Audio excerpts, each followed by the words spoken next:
The Grand Chamber of Final Judgment was the most terrifying place Marcus Reeves had ever seen.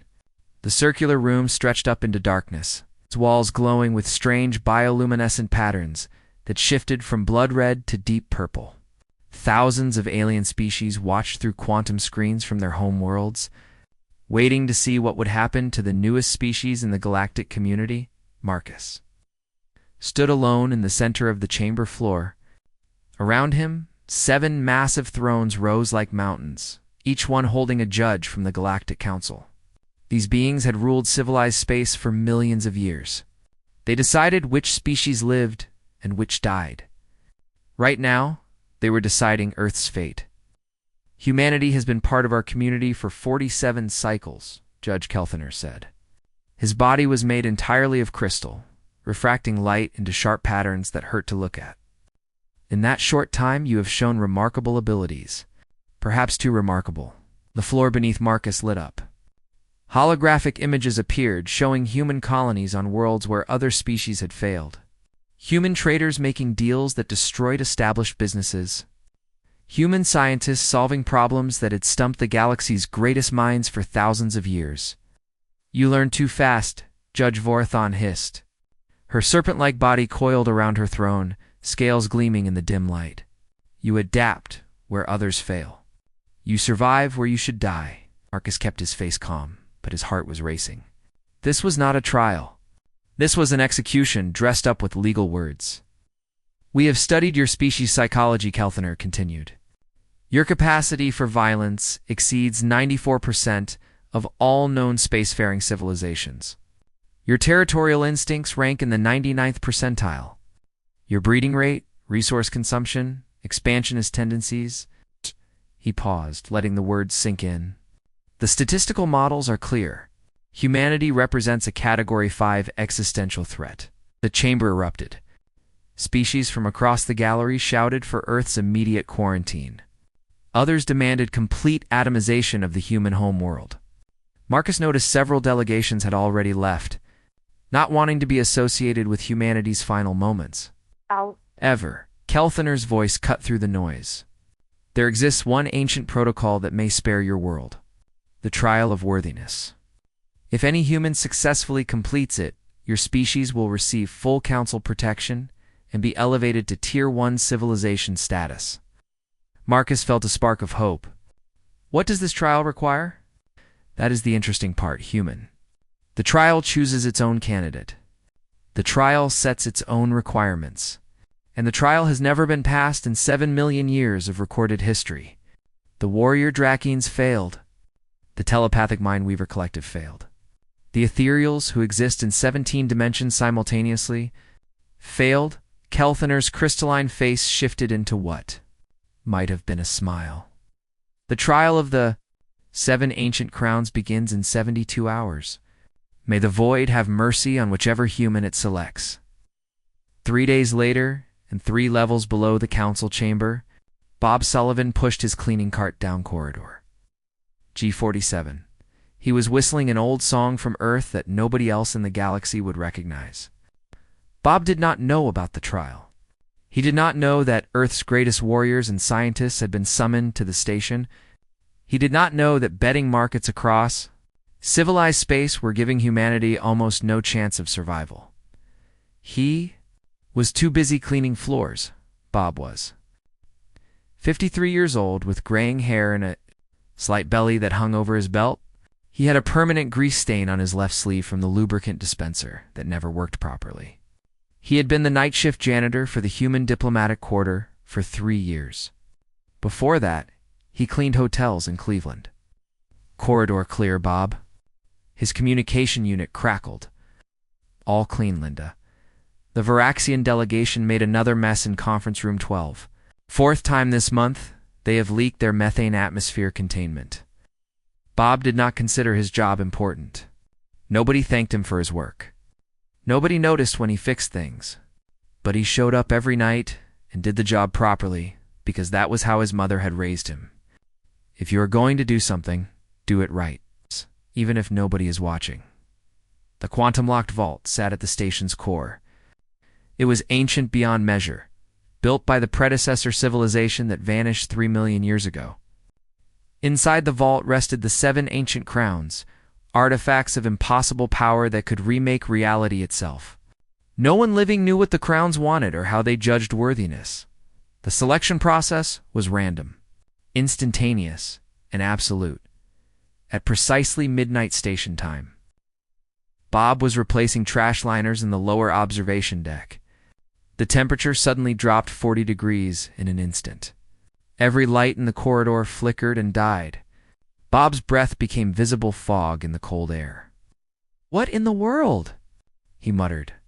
7 beams of light pierced through walls, through decks, through quantum shields that were supposed to be impenetrable. Each beam was a different color, spanning spectrums that should not exist in normal space. They converged on Bob Sullivan, the crowns had chosen. When the light faded, Bob stood frozen. His cleaning cart had overturned, trash scattered across the floor. Floating around his head in a slow orbit were 7 ancient crowns, each one humming with power that made nearby metal vibrate, the crown of storms carved from solidified lightning. The crown of depths formed from water that never froze or evaporated. The crown of stars containing miniature galaxies in each pointed tip. The crown of roots grown from the first tree of the first world. The crown of silence, which absorbed all sound in a 5-meter radius. The crown of mirrors, reflecting truths instead of images. The crown of ashes, hot with the memory of extinct civilizations. Bob's communication unit exploded with voices. All personnel report. The trial candidate has been selected. Security to sublevel G immediately. Repeat. The crowns have chosen the human janitor. Within minutes, 100 armed guards surrounded Bob. Within an hour, every ambassador, general, and scientist from Earth arrived. Within 2 hours, the entire galaxy knew that humanity's fate rested with Bob Sullivan. Night shift janitor, who once won a bowling tournament in Akron, Ohio, Ambassador Reeves pushed through the crowd. His face had gone pale. "What is your name?" Bob. Just Bob. Just Bob. The fate of 8 billion humans now depends on you passing a trial that is killed or broken. Every candidate for millions of years? The crowns will test you in ways we cannot predict. Do you understand? Bob looked at the 7 impossible artifacts orbiting his head. Then he looked at the crowd of humanity's best and brightest, all staring at him with expressions ranging from desperate hope to complete horror. "I'm going to need a minute to process this." The crown of silence suddenly pulsed. Bob's voice vanished mid-sentence. The other crowns began to glow brighter, their light filling the corridor. The trial of the 7 ancient crowns had begun. Around the galaxy, billions of beings watched their screens in fascination and disbelief. The crowns had not chosen a warrior or a genius or a leader. They had chosen a janitor. A completely ordinary human who cleaned floors for a living. The question on everyone's mind was simple. Why? Bob Sullivan was about to show them. The crown of storms descended first. It moved slowly through the air, floating down until it settled gently on Bob's head. The moment the ancient artifact made contact with his skull, the entire station shook violently. Alarms blared throughout all levels. Emergency systems activated automatically. Storm clouds formed inside the observation deck. This should have been impossible. The deck was a sealed environment with regulated atmosphere and artificial gravity. But the clouds appeared anyway, dark and heavy and crackling with electricity that lit up the metal walls. Bob found himself standing alone in the center of a violent storm. Wind tore at his maintenance jumpsuit with force that nearly knocked him off his feet. Rain appeared from nowhere, soaking him instantly. The water stung like ice needles against his skin. Lightning struck the floor around him in brilliant white flashes, leaving black scorch marks that formed words in a language Bob had never learned but somehow could read. "What do you fear?" Bob had lived through 3 divorces. He had survived 2 layoffs when he thought he would lose everything. He had mopped floors on the night his father died because he could not afford to miss work. He had scrubbed toilets in buildings owned by people who would never learn his name and would never care that he existed. "I fear being forgotten," Bob said quietly. The storm howled louder, as if angry at his answer. I fear that my whole life did not matter, that I was just background noise in other people's important stories. The crown of storms reacted violently. Lightning intensified until the observation deck was nothing but continuous white light. Thunder shook the walls so hard that cracks appeared in the reinforced metal. Every being watching through feeds across the galaxy saw only chaos and heard only the roar of an impossible tempest. The council judges leaned forward on their thrones, anticipating the humans' failure. This was where most candidates died. The Draken's warrior who attempted the trial 50 years ago had proclaimed he feared nothing. The crown struck him dead instantly for lying. The Mindweaver who tried a century before had attempted to hide his fears telepathically. The crown drove him permanently insane, but Bob did something inexp. Ectity reached up with both hands and removed the crown of storms from his head. He looked directly into its swirling energy, into the heart of the tempest. "But you know what?" Bob said, rain streaming down his face. "I cleaned bathrooms on Deck 17 last week. Fixed the broken stall door that everyone complained about for months. Nobody thanked me. Nobody even noticed it was fixed. But that family from the Corvian delegation does not have to wait in line anymore with their younglings. That matters more than being remembered." The storm stopped. Not gradually. Not slowly fading away. It simply stopped, as if someone had flipped a switch. The clouds evaporated. The rain ceased mid-fall, droplets hanging in the air before disappearing. The lightning died. The crown of storms glowed pure white, brighter than any star. Then it transformed, reshaping itself before their eyes. It became a simple ring that fit perfectly on Bob's right hand. The metal was warm against his skin. The first trial was passed. Throughout the station, thousands of alien species whispered in confusion and disbelief. In the council chamber, Judge Kelthiner's crystalline body flickered with patterns of shock. Ambassador Reeves stood frozen, his mouth hanging open. General Patricia Hayes slowly lowered her weapon. Dr. Emmanuel Torres frantically typed notes on his datapad, trying to understand what had just happened. The crown of depths rose next into the air. It was a perfect sphere of water that should not exist. The water held its shape without any container, defying every law of physics. The sphere expanded rapidly, flooding the entire observation deck in seconds. Water rushed through every corner, rising to the ceiling. Bob found himself floating in an ocean that had no surface and no floor. Pressure surrounded him from all directions, pressure that should have crushed his bones into powder. But somehow it did not hurt. The water held him gently as if he weighed nothing at all. He could breathe. He should not be able to breathe underwater, but air filled his lungs with each breath. Words formed in the water around him, written in glowing bioluminescent algae that spelled out the crown's question. "What have you lost?" Bob thought of his ex-wife, Katie. Their marriage had died slowly over years. He was killed by his inability to become the man she had dreamed he would be. He had loved her. But love had not been enough to bridge the gap between who he was and who she needed him to be. He thought of his son, Michael. The boy had stopped calling 6 years ago after one too many missed birthdays, one too many broken promises. Bob had sent cards and letters, but they went unanswered. He did not blame Michael. He had not been a good father. He thought of the career he never had. In high school, he had dreamed of being an engineer, of building important things. Instead, he cleaned up after the people who built important things. But as Bob floated in the impossible ocean, something caught his attention. Small fish swam past him, creatures that glowed softly with their own internal light. They were beautiful in a way he had never seen before. Delicate fins like silk, scales that changed color as they moved, eyes that seemed almost intelligent. "I have lost a lot," Bob said to the water. His voice sounded strange, muffled and clear at the same time. "Lost my marriage. Lost my son. Lost the future I thought I would have. Lost the respect of everyone who knew me back home." The water vibrated around him. It might have been laughter, or it might have been the ocean itself thinking. "But I also found things I did not expect," Bob continued, watching the glowing fish dance through the water. "Like this.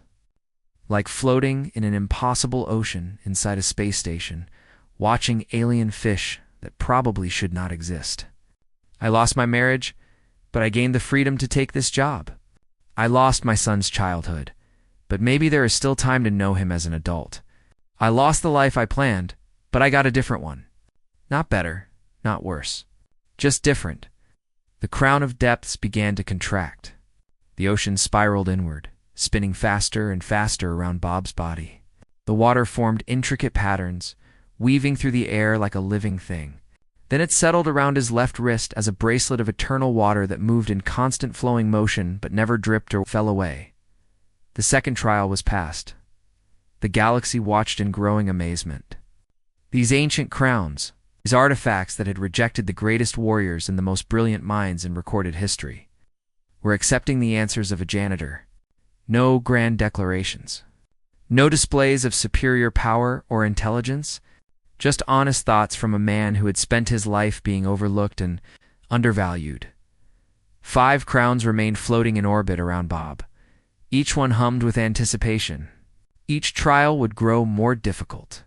Each challenge would cut deeper into the truth of who Bob Sullivan really was. But Bob had spent 53 years learning lessons that warriors and scientists never had to face. He had learned them scrubbing floors at 3 in the morning. He had learned them fixing broken toilets that nobody thanked him for fixing. He had learned them being invisible while the important people walked past him. Every single day. The question was no longer whether Bob was worthy of the crowns. The question was whether the galaxy was ready for what would happen when he finished the trials. The crown of stars settled on Bob's left shoulder. The observation deck vanished. Bob suddenly stood in the void of space itself, with no suit, no ship, no protection between him and the infinite dark. He should have been dead instantly. Frozen, suffocated, destroyed by radiation and vacuum. But he was breathing. He was alive around him. Galaxies spiraled in their ancient dance. Stars were born in brilliant explosions of light and color. Others died in supernovas that outshone entire star clusters. Billions of years of cosmic history compressed into moments, playing out before Bob's eyes at impossible speed. The universe revealed its terrible scale.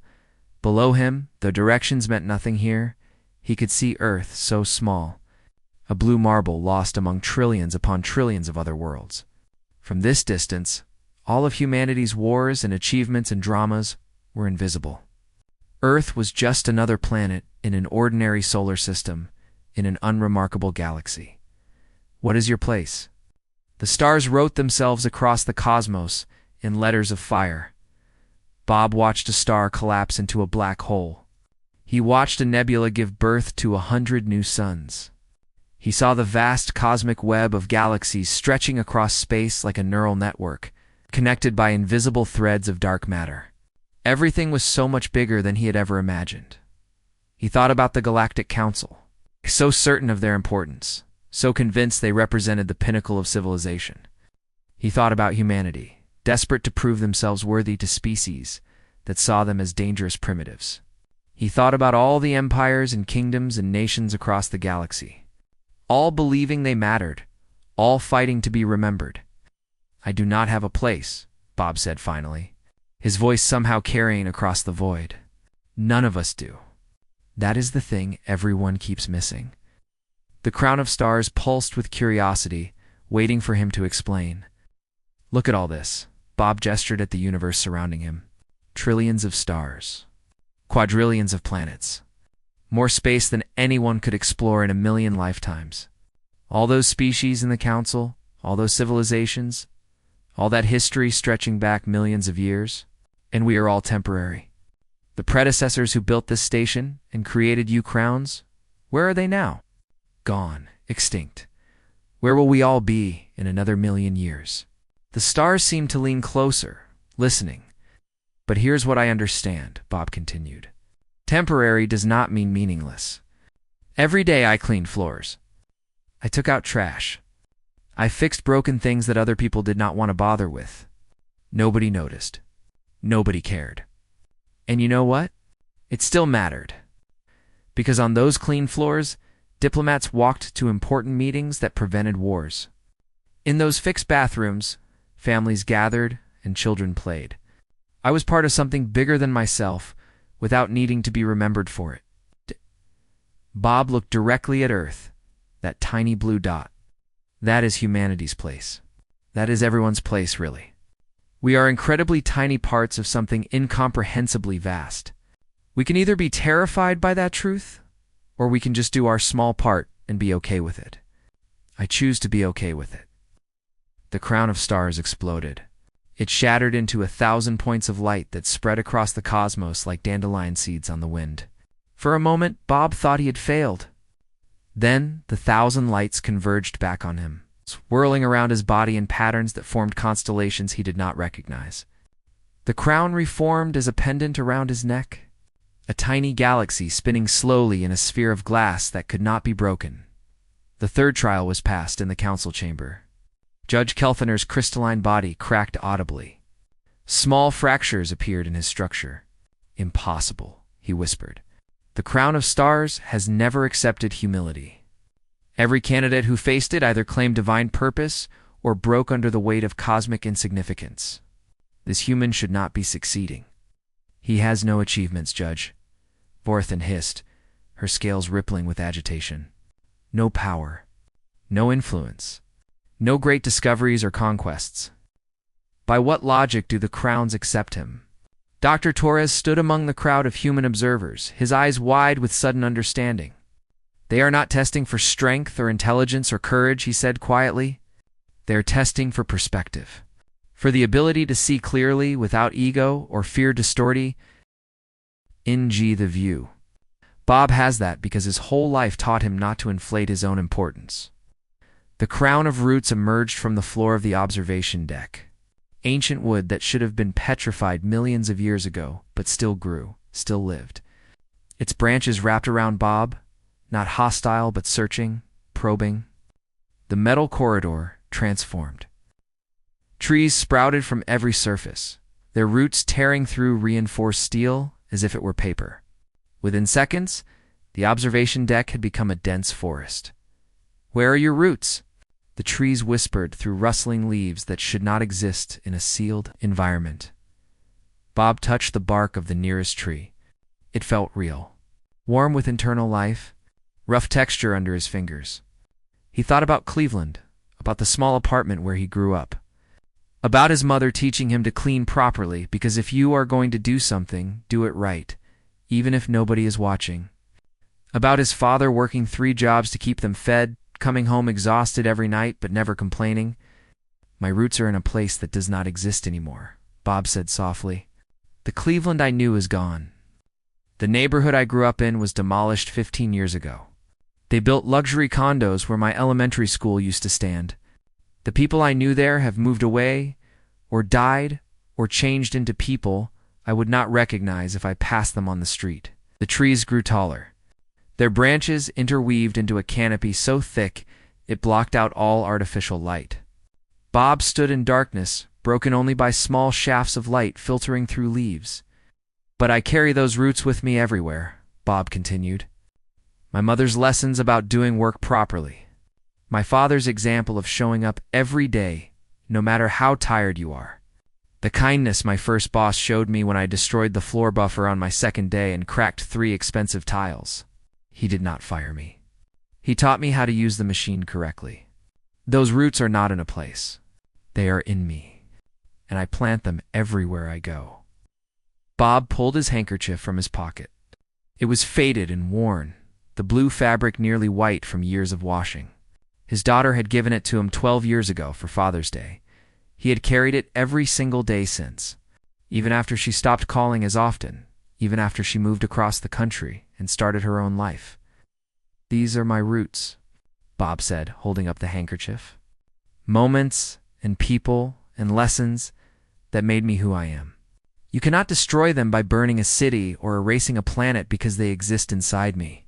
And every time I teach someone the right way to do something, every time I show up and do honest work, those roots spread to other people." The crown of roots shimmered. The trees began to glow with soft green light. Then the entire forest contracted inward, spiraling around Bob in a cyclone of wood and leaves and life.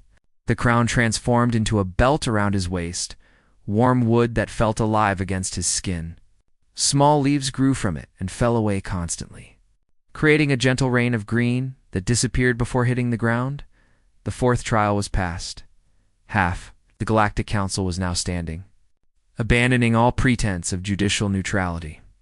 Across 1,000 worlds, beings who had never heard of humans or Earth were suddenly searching for information about this species. About this janitor who was accomplishing what countless legendary heroes had failed to do. 3 crowns remained: the crown of silence, the crown of mirrors, and the crown of ashes, each one more dangerous than the last. Each one had killed or destroyed every candidate who reached this point. But Bob Sullivan was not like other candidates. He did not want power. He did not seek glory. He was just a janitor, trying to understand why ancient artifacts had chosen him, and somehow, that made all the difference. The crown of silence descended without warning. It moved faster than the others, dropping onto Bob's head like a stone. The moment it touched him, every sound died. Not gradually fading, but instantly gone, as if sound itself had been erased from reality. Bob could not hear his own breathing, could not hear his heartbeat, could not hear the hum of the station's life support systems that had been a constant background noise for 3 years.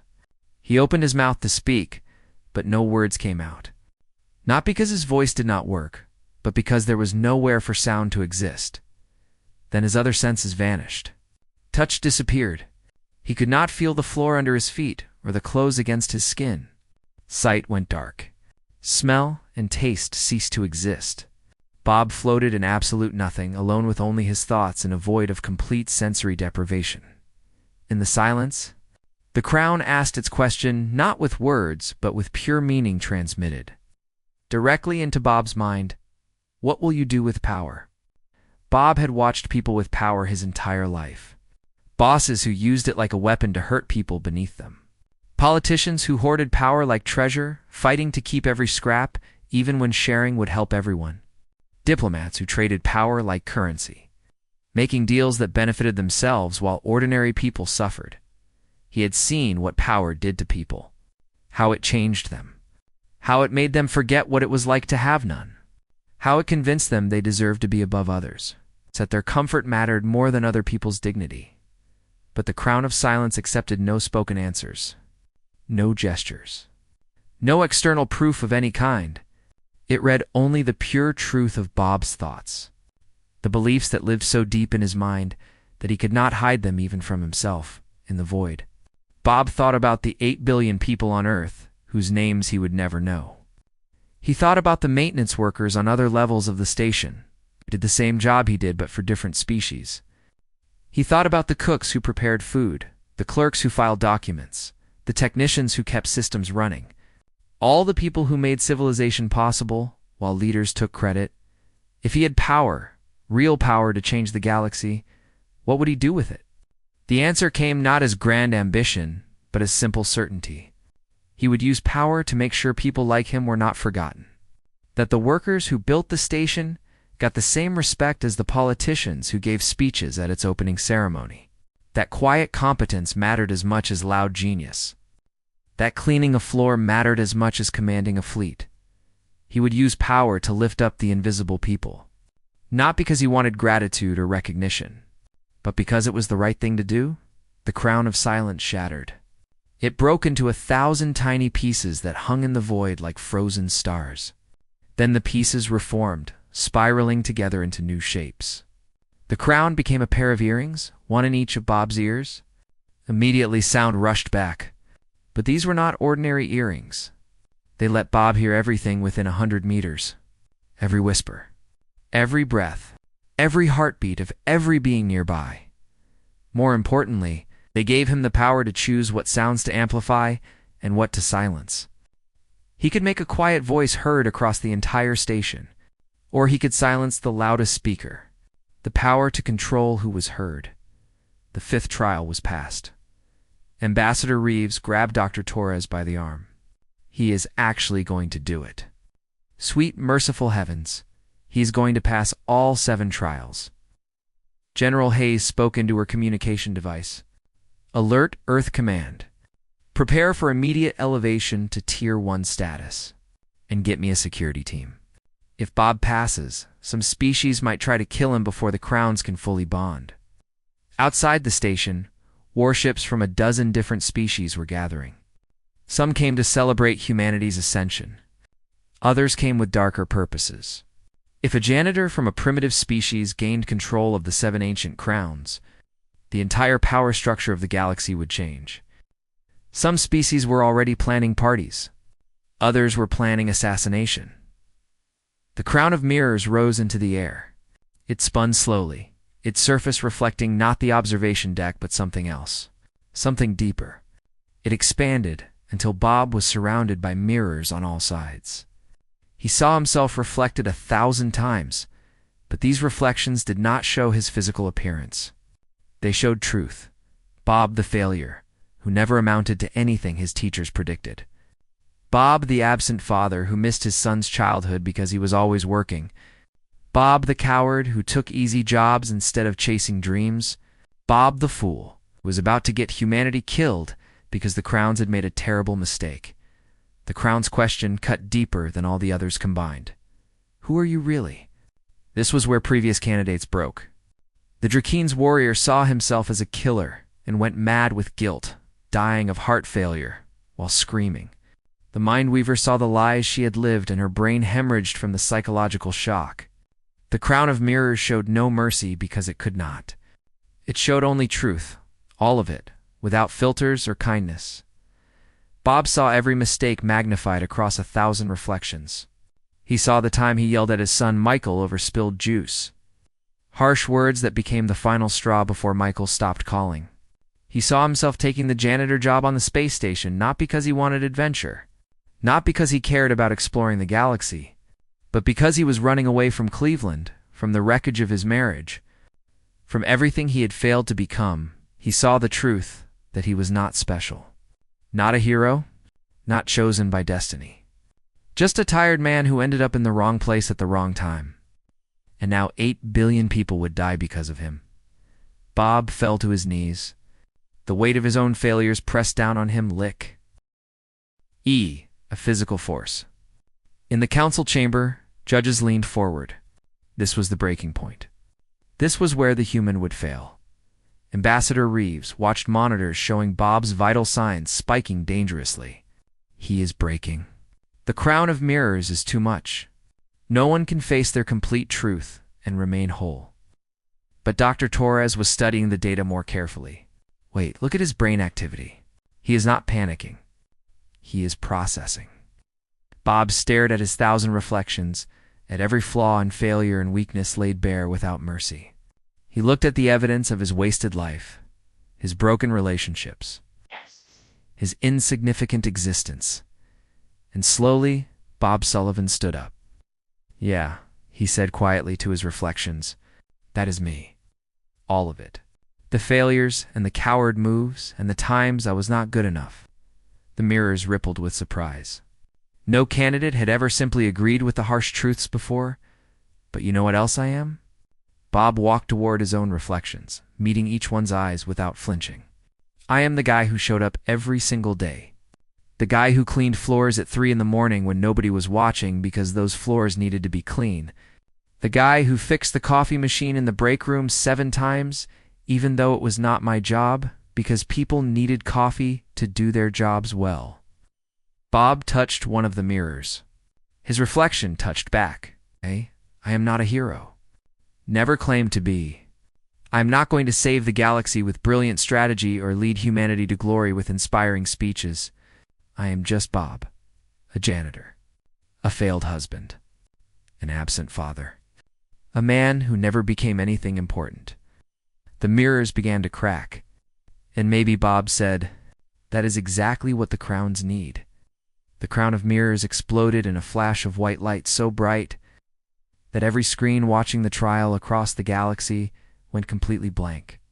When vision returned seconds later, the crown had transformed into a pair of glasses sitting on Bob's nose.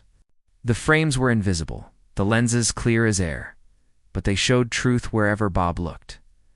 6 trials passed. 1 remained. The crown of ashes waited, The crown of ashes was the last. The deadliest. The one that no candidate in 7 million years of recorded history had ever survived. It did not descend gently like the others. It simply appeared on Bob's head, already in place, already burning. Bob felt heat that should not exist. The crown was on fire with flames that consumed without destroying. The observation deck vanished. He stood in darkness, but the darkness was not empty. It was filled with ghosts. The predecessors appeared first. The civilization that built the station and created the crowns. Bob saw their cities of impossible beauty, their technology that made reality obey their will. He saw them reach for godhood, convinced they could transcend mortality itself. Then he watched them die. Billions of beings reduced to ash and silence, their greatest works crumbling into dust, their names forgotten by history. The Varanth Empire came next. A warrior species that conquered 1,000 worlds through strength and strategy. Bob felt their pride, their certainty that military might made them invincible. He watched their empire tear itself apart in civil war, brother killing brother, till nothing remained but ash and monuments to vanished glory. The singing civilization appeared. A species that achieved perfect harmony, every member connected in telepathic unity, creating art and music that transcended physical form. Bob heard their songs, beautiful beyond description. Then he watched them lose all will to continue existing, their perfection becoming a prison, their unity becoming stagnation, till one by one they simply stopped living, species after species, civilization after civilization. Some died in fire, some died in ice, some died of disease, others of war, still others of simple exhaustion. All of them reduced to ash. All of them forgotten. The crown of ashes did not ask a question with words. It made a statement that burned into Bob's mind with undeniable truth. Everything ends. This was the trial that killed most candidates instantly. The existential horror of civilizational death was too much for most minds to handle. The Drakian's warrior's heart simply stopped from the psychological shock. The Mindweaver's brain hemorrhaged as she tried to comprehend the inevitability of extinction. Bob felt his own mortality magnified by the mortality of his entire species. He saw Earth's sun expand into a red giant, consuming the planet. He saw the Milky Way collide with Andromeda. He saw the heat death of the universe, all stars burning out, all energy dispersing into cold nothing. Everything he knew, everyone he loved, everything humanity would ever achieve. All of it destined to become ash, meaningless, forgotten, gone in the council chamber. Species representatives were already preparing humanity's judgment. Bob was dying, his vital signs crashing on medical monitors, and that meant Earth's fate was sealed. Judge Kelthner prepared his gavel to deliver the final verdict. But then something completely unexpected happened. Bob laughed. It was not the hysterical laughter of a mind breaking, not the desperate laughter of denial. It was genuine, warm, the laugh of a man who just understood something profound and funny at the same time. Of course everything ends, Bob said. Still burning, flames consuming him from the inside. But somehow smiling through it. My work shift ends every morning. The workday ends. Life ends. The universe itself will end someday. So what? The crown of ashes burned hotter, confused by this response. Confusion was not an emotion it had experienced in millions of years. The thing about endings is they make room for new beginnings, Bob continued, his voice steady despite the fire. Every shift I clean, those floors are going to get dirty again tomorrow. Does that mean I should not clean them? Every relationship I have will end eventually, either through distance or death. Does that mean I should not care about people? Bob reached up with both hands and grabbed the crown of ashes directly. His palms should have been incinerated. Instead, the flames bent away from his skin, recognizing something in his touch. You are testing the wrong thing, Bob said firmly. The question is not whether I can handle knowing that everything ends. The question is whether I will do the work anyway. And yeah, I will. Because the work matters, even if it is temporary. Especially because it is temporary. Bob looked into the flames, into the memories of 1,000,000 dead civilizations. Those species you showed me, they all died, but they also all lived first. They built things. They loved people. They created beauty. Just because it ended does not mean it did not matter while it existed. My clean floors get dirty again, but for one shift they were clean, and that mattered. That was enough. Like the crown of ashes forged from the remains of extinct civilizations. Ancient beyond understanding went completely silent. The flames flickered. The burning stopped. The heat faded. It settled gently on Bob's head, the final crown, transforming into a simple cap like a janitor might wear, comfortable, practical, unpretentious. All 7 trials passed. The station's alarms blared at maximum volume.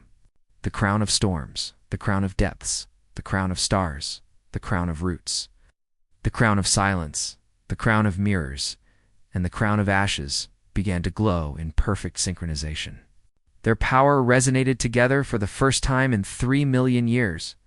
Bob Sullivan stood in the observation deck wearing artifacts of impossible power and asked the only question that seemed relevant. So what happens now? The Galactic Council chamber erupted in absolute chaos.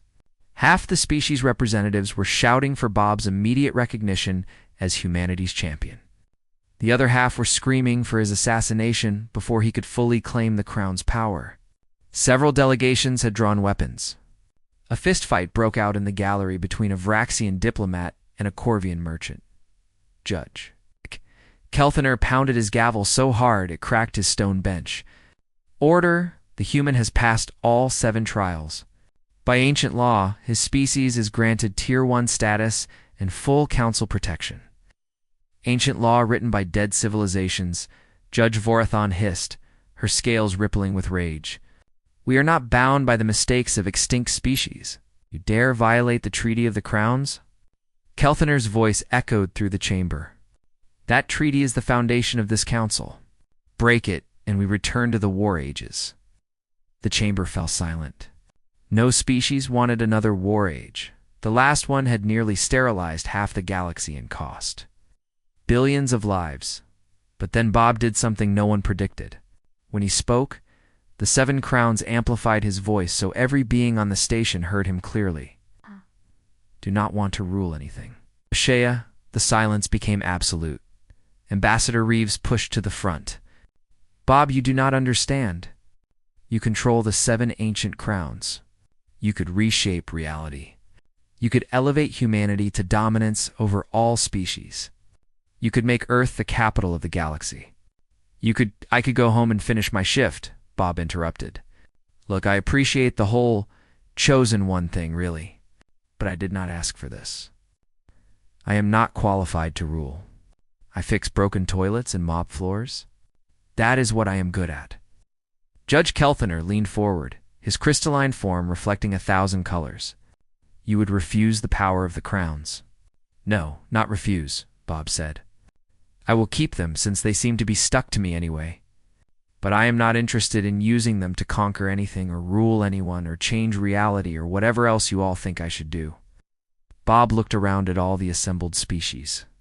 All these civilizations that thought themselves so important, so Arfel, so much better than everyone else. Here's what I am going to do, Bob said calmly. I am going to go back to work. I am going to clean corridors. I am going to fix broken things. I am going to do my job properly. And while I do that, I will wear these crowns that say I passed your impossible test. Every species in this council will see a human janitor doing honest work while wearing the symbols of ultimate power. And you are all going to have to deal with that fact. Dr. Torres suddenly started laughing, understanding the genius of Bob's plan. General Hayes looked confused for a moment, then grinned. Ambassador Reeves blinked, processed what Bob had said, then smiled wider than he had in years. You magnificent fool, Reeves whispered. You are making humanity untouchable by being aggressively ordinary. Bob shrugged. I am just going to be myself. If that changes things, that is on all of you, not me. The crown of mirrors flashed, its power showing truth to everyone watching. Bob meant every word. He genuinely planned to return to janitorial work. The crowns, artifacts that could unmake stars and reshape reality, would be worn by a man who used them to push a cleaning cart. It was so absurd that someone in the gallery started laughing. Then more joined in. Within minutes, the entire council chamber was filled with the sound of representatives from 1,000 species confronting the cosmic joke of Bob Sullivan. But he understood what was really happening. "You are changing the definition of power itself," the judge said quietly. "For 3 million years, the crowns have been symbols of dominion. You are making them symbols of service." "I am just doing my job," Bob replied. "Everything else is your interpretation." 3 months later, Earth received not just Tier 1 status, but something unprecedented: automatic council membership with full voting rights. Humanity became the first species to join the council without conquering worlds or making revolutionary discoveries. They joined because their janitor passed an impossible test and then went back to mopping floors. The galaxy changed. Species that had always valued warriors suddenly started paying attention to their maintenance workers. The concept of essential workers entered interstellar politics. Labor movements sprang up across 100 worlds, demanding fair treatment and respect. Bob refused all interview requests. He declined offers to speak at prestigious gatherings. He turned down a position as Earth's chief ambassador. He continued cleaning corridors on the council station, 3rd shift, same hours as always, except now. When diplomats walked past and saw him mopping, they nodded respectfully. Because that janitor wore 7 ancient crowns and could reshape reality if he wanted. But instead, he was making sure their floors were clean. One night, Ambassador Reeves found Bob in the main council chamber, cleaning up after a particularly heated session. "Do you ever regret it?" Reeves asked. Bob looked up from his mop bucket. "Regret what?" "You could rule the galaxy." "Why would I want that?" Bob went back to mopping. "I've seen what ruling does to people. Makes them forget they are just people. I am happy being a janitor. Someone has to do the work. So you will just clean floors forever." Forever is a long time. But for now, yeah, someone has to. And when I do it, people remember that the person cleaning their floor could reshape reality, but chooses to do this instead. Makes them think about what really matters. The 7 ancient crowns glowed softly on Bob's body, content with their choice. Bob Sullivan, just Bob, our human janitor, had passed the impossible trial. And then he went back to work, changing the galaxy by refusing to change himself.